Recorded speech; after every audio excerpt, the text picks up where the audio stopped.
काहे है साड़ी में पागल करबू का गोलू राजा के। अरे पगली का कहीं हम भारतीय नारी हम तो गोपालगंज मन नहीं करत हमरा जाए के।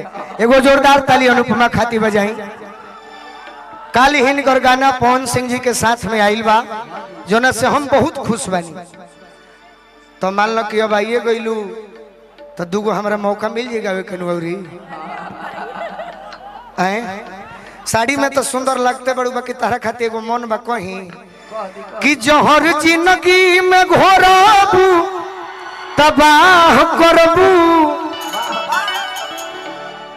कि हमार मुँहले मुहावा देखबू जे बियाह करबू।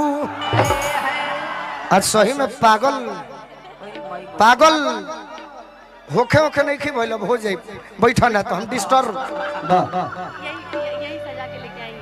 क्या मैडम तुम ही सजाती हो कहियो हमरो के सजावो ना। वाह लव यू। नहीं अनुपमा के आज बड़ी हमारा खुशी बा कि इतना कम दिन में गोपालगंज ही ना पूरे बिहार भारतवर्ष में अनुपमा के गीत और उरा सब सुनो तनी बाकी बिना हमरा के थोड़े सुनत हो खब सब है गलती ना नु भाई। तो दूगो गीत हम गावत तनी फिर अनुपमा के काल जो नयका गीत आइल बा पवन जी जोरे वो हम पहले सुनब ओकर लय बड़ी सुंदर हो जानता रू हमरे गीत गाव रहे कि पतई मांगत बा देवरवा ए दादा अब का करी चाहे गोपाल चाचा गोलन कि दिहले दरदिया करी होइया ए देवरु तोहरे भैया। बाकी हम कहा रही कि कोई लड़के कुकु हुकु दिल में उठावे तू घरवा आ जाए राजा जी।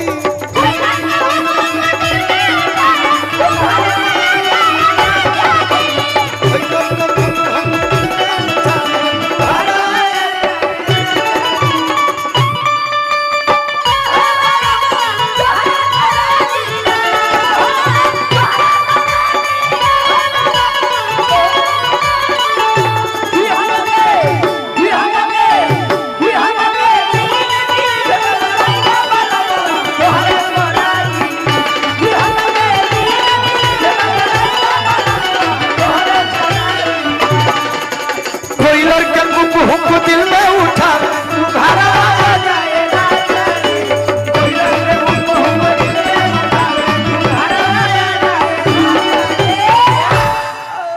तैयारी में रहो और का।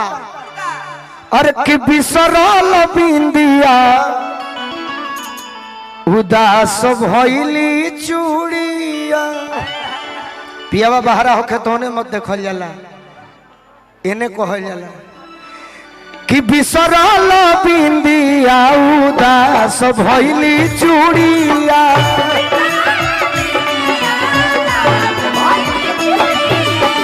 बिसरल बिंदिया उदास भइली चूड़िया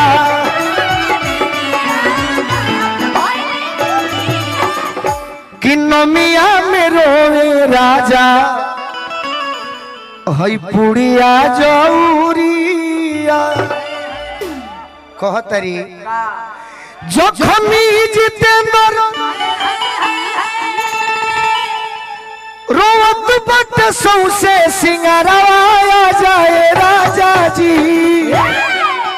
तो कोई लड़के हाँ कोई लड़के कुकु हुकु दिल में उठावे तू घरवाया जा।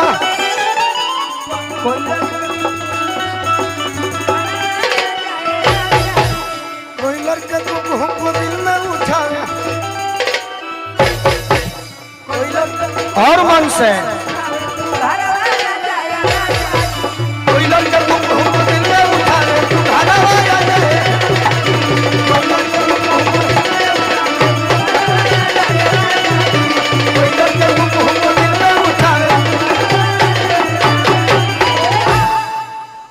जिया जिया राजा हो जाए। एक बार ये टीम खाती जोरदार ताली बजाई। टीम मने